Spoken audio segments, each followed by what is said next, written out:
Hello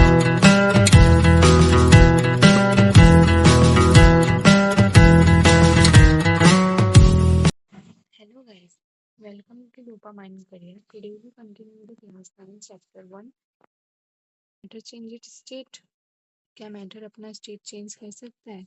As we all know from observation that water can exist in three states. हमारी observation के हिसाब से हम सब ने ऑब्जर्व किए हैं कि पानी तीन स्टेट में हो सकता है, क्योंकि तीन स्टेट में रहेगा तभी तो कोई भी एक्वाटिक एनिमल जी पाता है. As solid as ice, liquid as similar waters, gas as water रहता है. जो सॉलिड है वो आइस में, आइस का जैसे सॉलिड होती है पर वो भी पानी की होती है तो सॉलिड में कन्वर्ट हो गई. और लिक्विड, पानी तो पानी लिक्विड है ही, और गैस वाटर वेपर में कन्वर्ट हो जाता है. What changes inside the matter during this change of state? इस मैटर में क्या चेंजेस हो रहे हैं, कैसे हो रहे हैं? What's happen particle of matter during the change of state? Particle में क्या चेंजेस आ रहे हैं? How does this change of state take place? ये चेंजेस कैसे हो रहे हैं?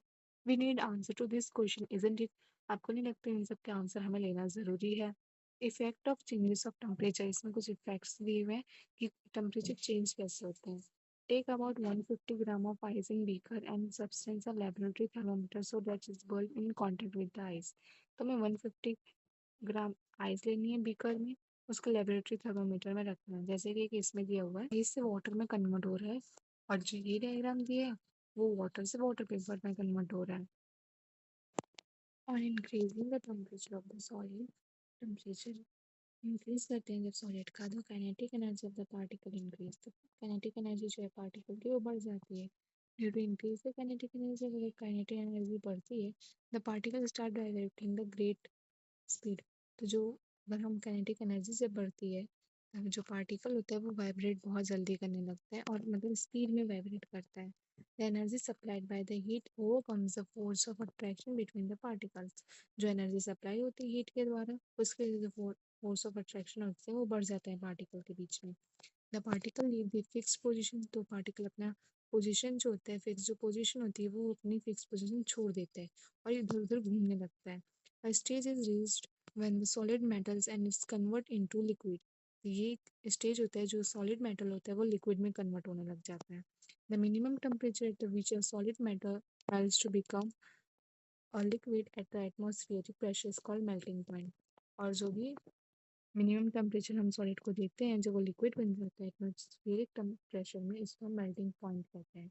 Melting point of the solid is indications of strength of force of attraction between particle. जो melting point होता है अगर उससे कोई भी डिग्री बता रहा है तो वो अपने सॉलिड के स्ट्रेंथ बता रहा है और फोर्स ऑफ अट्रैक्शन बताता है पार्टिकल के बीच में. मेल्टिंग पॉइंट जो होती है आइस की 273 होती है. The process of melting that is change of the solid state into liquid is known as fusion. जो भी मेल्टिंग पॉइंट जो है प्रोसेस होता है मेल्टिंग का, वो सॉलिड से लिक्विड में जो चेंज होता है उसको हम क्या कहते हैं, फ्यूजन कहते हैं. When a solid metal its temperature remains the same, so when so where does the heat enter during the experiment of melting? That the temperature of the system does not change after the melting point is reached till the ice melt. जब तक temperature change नहीं होता, जब तक melting point complete नहीं हो जाता, जब तक आइस आइस जो होती है मेल्ट ना हो जाए. This happen even though we continue to heat the beaker, that is, we continue to supply heat. This heat get used up in the change the state by overcoming the force of attraction between the particle. As this heat energy is absorbed by ice without showing any rise in temperature. और जो heat energy वो ice में absorb हो जाए बिना कुछ temperature के changes किए. It is considered that it's get hidden into the content of the beaker and it's known as latent heat. तो इसे जो भी हीट होती है वो हिडन हो जाती है बीकर में, इसे हम क्या कहते हैं, लैटेंट हीट कहते हैं. The word latent heat means hidden. जो तो मतलब लेटेंट हीट, लैटेंट का जो मतलब है वो हिडन है. amount of heat energy that is required changes 1 kilogram of solid into liquid at atmospheric pressure as the melting point is known as latent heat of fusion. जो amount of energy required होती है एक solid को liquid में convert करने के लिए atmospheric pressure पे, उस मेल्टिंग पॉइंट को हम क्या कहते हैं, लैटेंट हीट ऑफ फ्यूजन कहते हैं. So particle in water at 0 degree have more energy as compared to particle in ice at the same temperature. Same temperature पे जो पार्टिकल होते हैं पानी के और जो आइस के, उसके कंपेयर में पानी की जो एनर्जी होती है वो ज़्यादा होती है सेम ही टेम्परेचर पे. When we supply heat energy to water. जब हीट एनर्जी हम सप्लाई करेंगे पानी को, particle start moving even fast, बहुत ही तेज तेज वो पार्टिकल मूव करने स्टार्ट हो जाएंगे। At a certain temperature a point is reached when the particle have enough energy to break free from the force of attraction of is. और फिर एक time ऐसा आएगा टेम्परेचर का, जो पॉइंट ऐसे रिच हो जाएगी जहाँ पर पूरी पार्टिकल अपने एक तरीके से फोर्स लग जाएगा और एक दूसरे को टकराते हुए घूमते रहेंगे, एट मतलब मूव होते रहेंगे। At this temperature the particle liquid starts changing into gas. तब उस टाइम पे क्या होता है, जो लिक्विड होता है वो चेंज होने लगता है किसमें, गैस में। At which the liquid start boiling at the atmospheric pressure is known as boiling point. तब जब लिक्विड जो है वो गैस में कन्वर्ट होने लगे, उसी को हम क्या कहते हैं, बॉइलिंग पॉइंट। एटमॉस्फेरिक प्रेशर में ही पर टेम्परेचर हमें देना पड़ता है। Boiling is a bulk phenomena. Boiling जो है वो एक फिनोमिना है। Particle from the bulk of the liquid gain enough energy to change it to vapour state. जो पार्टिकल है, बल्क एनर्जी हम देते हैं उसको कि वो वेपर स्टेट में कन्वर्ट हो सके। From water this temperature is 373 kelvin.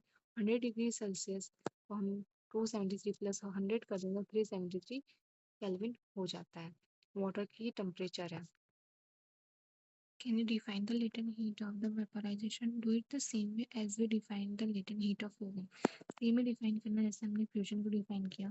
Particle में steam that is what vapour at 373 Kelvin and 100 degree Celsius have more energy than water at the same temperature. और ऐसे ही जैसे हमने कि वाटर और आइस को कंपेयर किया तो वाटर की एनर्जी ज़्यादा थी, उसी तरीके से वाटर वेपर एंड वाटर को कंपेयर किया गया सेम ही टेम्परेचर पे, तो वाटर वेपर की एनर्जी ज़्यादा है क्योंकि इसके अंदर पार्टिकल ज़्यादा आ सकते हैं। This is because particle and steam have absorbed extra energy in form of latent heat of vaporization. इसी वजह से क्योंकि उसके अंदर ज़्यादा पार्टिकल और एनर्जी स्टोर हो पा जाती है, इसलिए उसको कहते हैं latent heat of vaporization। को हीट करते हैं तो लिक्विड बनता है, फिर लिक्विड को हीट करते हैं तो गैस बनता है, अगर गैस को कूल कर दें तो लिक्विड बन जाता है, अगर लिक्विड को कूल कर दें तो सॉलिड बन जाता है। As we recorded, the states of matter can change into another state by changing the temperature. जैसे जैसे बताया गया कि हीट को चेंज करने से या टेम्परेचर को चेंज करने से वो अलग अलग स्टेट में चला जाता है। कोई भी टेम्परेचर चाहे हीट में करो चाहे कूल में करो, तो अपने हिसाब से फिर चेंज हो जाता है। We have learned that substance around us change state from solid to liquid and from liquid to gas application of heat. जैसे कि हमने इसमें देखा, सॉलिड से हीट दिए तो लिक्विड बन गया और लिक्विड से हीट दिए तो गैसेस बन गया, वही चीज उधर भी लिखी है। But there are some that changes directly from solid state to gas state and vice versa without changing into liquid state. तो इसमें कुछ चेंजेस ऐसे भी होते हैं जो डायरेक्ट सॉलिड से गैस में हो जाते हैं बिना लिक्विड में चेंज हुए। A change of state directly from solid to gas without changing into liquid is called a sublimation. जो सॉलिड से डायरेक्ट गैस में चेंज हो जाता है बिना लिक्विड में चेंज हुए उसको हम क्या कहते हैं, सब्लिमेशन कहते हैं। And direct change of gas to solid without changing into liquid is called deposition. और बिना लिक्विड में चेंज हुए डायरेक्ट गैस से सॉलिड में हो जाए, सेम चीज लिखी है मतलब, बस डायरेक्शन वो है कि वो कूल से हो जाता है और वो हीट से हो जाता है। तो अगर हीट से हो रहा है सॉलिड से गैस में गए तो सब्लिमेशन, बिना लिक्विड स्टेट में गए। और अगर डायरेक्ट गैस से सॉलिड में हो रहा है बिना लिक्विड स्टेट में गए तो डिपोजिशन हो गया। अब हम आते हैं effect of change of pressure. अब pressure के change से क्या effect पड़ता है? We we have already learned that the difference in the various states of matter due to difference in the distance between the constituent particles. हमने बहुत सारे ऐसे पहले ही पढ़ लिया states of matter कि पार्टिकल में कितने डिफरेंस होते हैं, डिस्टेंस में कितने मतलब डिफरेंस होते हैं। What will be happen when we putting the pressure and compress the gas? क्या होगा जब हम अपना प्रेशर, मतलब अपना नहीं मतलब प्रेशर देंगे और कंप्रेस करेंगे गैस को एक सिलेंडर में। Will the particle come closer? Do you think that the increasing or decreasing pressure can change the states of matter? और हम ये सोच सकते हैं अगर हम प्रेशर को बढ़ाएं या घटाएं तो स्टेट्स ऑफ मैटर चेंज हो सकता है। जैसे कि यहाँ पे देखो, by applying pressure particle can be brought close together. जैसे जैसे हम प्रेशर बढ़ा रहे हैं, पिस्टन से हम प्रेशर बढ़ा रहे हैं सिलेंडर में, वो बहुत ही पास पास आ रहा है और ज़्यादा प्रेशर दे तो पूरा ही पास आ गया एक दूसरे के। यहाँ पे ये पार्टिकल्स देखो, ये तो दूर दूर है क्योंकि हमने कम प्रेशर दिया, ये ऐसे हम प्रेशर दे नहीं रहे हैं, थोड़ा सा प्रेशर दे तो ये ऐसा है, फिर थोड़ा और प्रेशर दे रहे हैं तो ऐसा हुआ। हम बहुत ज़्यादा प्रेशर दे दें तो ये एकदम क्लोजली आ जाता है।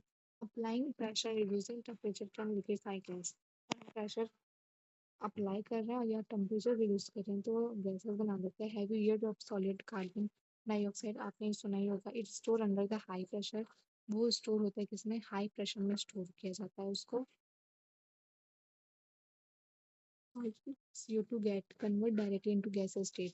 सॉलिड CO2 जो होता है वो डायरेक्टली गैसेस स्टेट में कन्वर्ट हो जाता है on decrease pressure to 1 atmosphere. हम प्रेशर को डिक्रीज करें कब तक, 1 एटमॉस्फेयर तक इनटू लिक्विड, बिना लिक्विड स्टेट में आए बिना।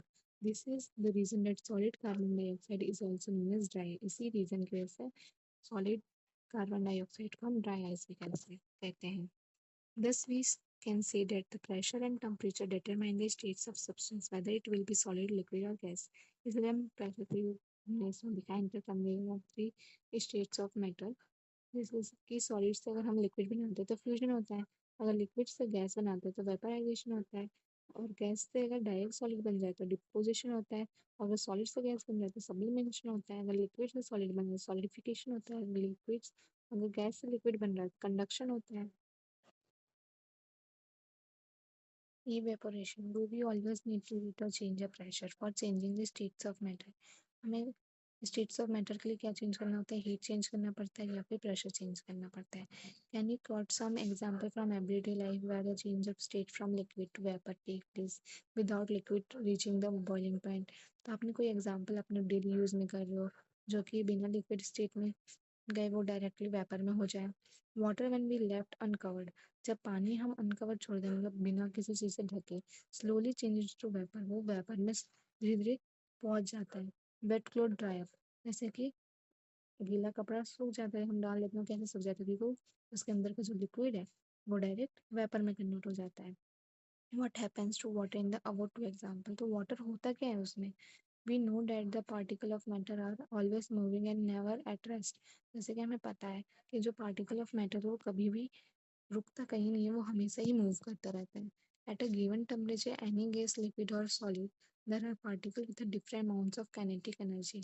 इन सबके एक अपने डिफरेंट अमाउंट और काइनेटिक एनर्जी सबके अपने अपने मूविंग पावर है। In case of liquid a small fraction of particle at the surface having higher kinetic energy, और जो लिक्विड की काइनेटिक एनर्जी है वो ज़्यादा है, is able to break away from the force of attraction of other particle and get converted into vapor। उसको break करना, इसका फोर्स देना पड़ता है तो वो ब्रेक हो जाता है और वेपर में कन्वर्ट हो जाता है। This phenomena of the change of liquid into vapour at any temperature below it's boiling point is called evaporation. Liquid vapour में कन्वर्ट होता है कोई भी टेम्परेचर है बॉइलिंग पॉइंट के नीचे के टेम्परेचर में, उसको इवापोरेशन कहते हैं। फैक्टर अफेक्टिंग इवापोरेशन, कौन सा फैक्टर जो इवापोरेशन को अफेक्ट करता है। Observe that the rate of evaporation increase with, अब हमें ये देखना है रेट ऑफ इवापोरेशन कब कब इंक्रीज होता है किसके साथ, अगर वो इंक्रीज हो रहा है तो किस किस की वजह से। And increase of surface area, जब हम सरफेस एरिया बढ़ाते हैं तो वो इंक्रीज होता है। We know that the evaporation is surface phenomena and if the surface is increase the rate of evaporation increase। जैसे ही सरफेस बढ़ता है वैसे रेट ऑफ इवापोरेशन भी बढ़ता है। अगर हम बहुत ही बड़े चीज में अगर पानी रखते हैं तो धीरे धीरे उसका सरफेस एरिया ज़्यादा है तो इवापोरेशन में जल्दी कन्वर्ट होगा। जैसे कि इसमें कुछ एग्जांपल है, for example we put cloth drying up, we spread them out. जैसे कि हम कपड़ा डालते हैं उसको थोड़ा फैला के डाल दें तो जल्दी सूख जाता है क्योंकि उसका सरफेस एरिया ज़्यादा हो तो इवापोरेशन ज़्यादा हुआ। एंड इंक्रीजिंग ऑफ टेम्परेचर, अगर हम टेम्परेचर को बढ़ा दें तो with the increase of temperature more number of particle enough kinetic energy to go into vapour state. जैसे ही टेम्परेचर बढ़ाते हैं तो काइनेटिक एनर्जी बढ़ती है, जब काइनेटिक एनर्जी बढ़ रही है तो पार्टिकल भी ज़्यादा मूव कर रहे हैं तो वो वेपर स्टेट में पहुंच जाता है। और डिक्रीज ह्यूमिडिटी, अगर हम ह्यूमिडिटी को डिक्रीज कर दें, ह्यूमिडिटी क्या होता है, एक अमाउंट ऑफ वेपर है जो एयर में प्रेजेंट होता है। The air around us can not hold more definite amount of water vapour eight given temperature. अगर हमें कोई टेम्परेचर उससे ज़्यादा हो, मतलब जो एयर है वो ज़्यादा होल्ड नहीं कर सकता वाटर वेपर को एक टेम्परेचर पे। if if amount of water in air is already high the rate of evaporation decrease। अगर अमाउंट ऑफ वाटर ज़्यादा है एयर में तो इवापोरेशन कम हो जाता है। जैसे कि अगर ठंडी के समय देखो तो एयर में जो होता है वो वाटर ही ज़्यादा होता है, बोलते हैं ना बहुत ही चिपचिपा सा रहता है। तो यही होता है कि जो रेट ऑफ इवेपोरेशन होता है वो डिक्रीज होता है, इसलिए कहते हैं कि ठंडी के समय में कपड़े सूखते नहीं, बारिश के समय में सूखते नहीं, क्योंकि बारिश के समय तो बारिश होता है पूरे एयर में वाटर वाटर टाइप होता है, इसलिए कपड़े सूख नहीं पाते हैं। And increase in wind speed. अब जैसे ही विंड की स्पीड बढ़ता है तो क्या होता है, it's a common observation that cloth dry fast on windy day. और जिस दिन हवा ज़्यादा चलती है उस दिन कपड़ा जल्दी सूख जाता है, हमने ऑब्जर्व किया ही है। With the increase in wind speed, the particle of water vapor move away with the wind, decrease the amount of water vapor in the surrounding. जब हवा ज़्यादा चलती है तो वाटर वेपर के जो अमाउंट होते हैं वो कम होते हैं। इसी वजह से जब हमारे कपड़ा या कुछ भी हो उसमें अगर वाटर वेपर रहता है तो विंड के साथ जल्दी निकल जाते हैं, उससे कपड़े जल्दी सूख जाते हैं। डस कॉज कूलिंग। अभी कूलिंग कैसे होता है, एक ओपन वेसल की बात करते हैं तो लिक्विड जो होती है इवोपोरेशन के टाइम पे ऑब्जर्व करती है एनर्जी को, फिर उसी समय पे वो लॉस्ट भी कर देती है। कब, इवोपोरेशन के टाइम पे। This absorption of energy from surrounding make the surrounding cold. इस वजह से इस एनर्जी जब सराउंडिंग अगर इवोपोरेशन होती है तो सराउंडिंग कोल्ड हो जाती है। Happen when your pour some acid on nail polish remover on your palm। अब क्या होता है जब हम अपने हाथ में नेल पॉलिश रिमूवर लेते हैं हाथ में तो क्या होता है, the particle gain energy from your palm or surrounding evaporated causing the palm to be cool। जैसे कि मैंने बताया कि जो एनर्जी गेन करता है अपने हाथ से, अगर हमने हाथ में नेल पॉलिश रिमूवर रखा है तो सराउंडिंग से एनर्जी मिलेगी, फिर वो इवेपोरेट हो जाएगा पर हमें क्या देगा, हमें कूल फील देता है। वैसे भी ये एग्जाम्पल था उसका। आफ्टर हॉट सनी डे, अगर हम सनी डे की बात करें, गर्मी के समय की बात करें, people sprinkle water on the roof और open ground before the large latent heat absorption of water vaporisation of water helps to cool the hot surface. तो गर्मी में के समय में क्या होता है कि लोग जो होते हैं छतों पर या फिर कहीं भी पानी से थोड़ा थोड़ा डाल देते हैं कि उनको गर्मी ना लगे, क्योंकि अगर पानी डाल देते हैं वो तो वेपराइज हो जाता है, पानी तो सूख जाता है गर्मी के, बट क्या होता है वो कूल छोड़ जाता है। ये भी एक एग्जाम्पल था उसी का। Why should we wear cotton cloth in summer. हम समर के समय में कॉटन क्लॉथ क्यों पहनते हैं। ड्यूरिंग समर वी पेस्चराइज more because mechanism of our body which keep us cool. ये मैकेनिज्म बॉडी का जो हमें कूल रखती है। We know that during evaporation the particular surface the liquid remove from the surrounding और body surface and changing to vapour. इसमें हमने पहले पढ़ा जो लिक्विड एनर्जी होती है वो हमें सराउंडिंग से मिलती है फिर हमारे बॉडी से, फिर उसको वेपर में कन्वर्ट कर देती है। जैसे हम कॉटन कपड़े पहनते हैं जहाँ हमें पसीना आता है तो वो सूखने लग जाता है, पर हमें बॉडी में क्या होता है, ठंडा ठंडा लगने लगता है। यही एक मैकेनिज्म है, यही मैकेनिज्म बताया है इसमें। The heat energy equal to latent heat of vaporization absorb from the body leaving the body cool. वही चीज़ बताया इसमें। Cotton being a good observers of water help in observing sweat. तो कॉटन के एक बहुत ही अच्छा ऑब्जर्वर है पानी का, और वो ऑब्जर्व कर लेता है स्वेट को भी। Exposing into the atmosphere the easy वेपरेशन, फिर उसको एक्सपोज कर देता है एटमॉस्फेयर में। वाई डू वी लर्न, अब आपने यहाँ पढ़ाई क्या क्या है वो देख लेते हैं। Matter is made up of small particles, जैसे कि हमें पता चला था दो स्कूल की बात हुई थी, फिर एक ने बताया था कि एक बड़े से ब्लॉक है वो मैटर है, दूसरे ने बताया नहीं नहीं जो स्टैंड के छोटे छोटे पार्टिकल्स हैं वो मैटर है। तो मैटर क्या है, matter is made up of small particle, वो छोटे छोटे पार्टिकल से बना हुआ है। The matter around exists three states, solid and gas। जैसे कि हमने पढ़ा कि तीन स्टेट्स होते हैं मैटर के, solid liquid and gas. Force attraction between the particle are maximum in solid, intermediate in liquid and minimum in gas। जो फोर्स ऑफ अट्रैक्शन होता है, जो फोर्स लगते हैं सॉलिड में कम होते हैं क्योंकि इसमें गैप कम है, और लिक्विड में थोड़े ठीक ठाक होते हैं क्योंकि इसमें थोड़े थोड़े गैप है, और गैस में कम है बिल्कुल क्योंकि उसमें ज़्यादा ही गैप है। This space in between the constant particle can contain energy of particles are minimum in case of solid, intermediate in liquid and maximum in the gases। तो क्या है, जो स्पेस है सॉलिड में सबसे कम है, लिक्विड में ठीक ठाक है, और गैस में सबसे ज़्यादा है। तो फिर काइनेटिक एनर्जी जिसमें ज़्यादा स्पेस है उसमें ज़्यादा रहेगा, और इसमें ठीक ठाक है उसमें ठीक ठाक रहेगा, और इसमें कम स्पेस है उसमें कम रहेगा। जैसे कि सॉलिड में कम है, लिक्विड में ठीक है मीडियम में है, और गैस में क्या है ज़्यादा है। Arrangement of particle most odd in case of solid. In case of liquid, layers of particles can slip and slide over each other, while for gas there is no order, particles just move randomly। तो solid में क्या होता है, एक दूसरे से बहुत ही orderly रहते हैं क्योंकि इसमें स्पेस कम होता है तो वो एकदम ऑर्डरली बना रहता है। लिक्विड में क्या होता है, थोड़ा बहुत स्लिप हो जाता है क्योंकि थोड़ा बहुत जगह होती है, एक दूसरे पे थोड़ा थोड़ा आ जाता है, पर गैस में क्या है, बहुत ही ज़्यादा जगह होती है तो वो कहीं भी मूव करते हैं। The states of matter are interconvertible. The states of matter can be changed by changing on temperature pressure। जैसे हमने पढ़ा था अगर सॉलिड से हीट देंगे तो लिक्विड बनेगा, लिक्विड से हीट देंगे तो गैसेस बनेगा। तो वैसे ही ये इंटरकन्वर्टिबल है कि वो हमेशा चेंज हो सकता है हीट और प्रेशर देने के हिसाब से, जैसे हम चेंज करें हीट और प्रेशर को। Sublimation changes solid state directly into gaseous state without going through this liquid। और सब्लिमेशन क्या है, जो सॉलिड से डायरेक्ट गैस में बना दे बिना लिक्विड में गए। Deposition is a change of gases state directly into solid state without going through the liquid state. और डिपोजिशन क्या है? डायरेक्ट गैस में, गैस से डायरेक्ट लिक्विड, सॉरी, डिपोजिशन क्या है?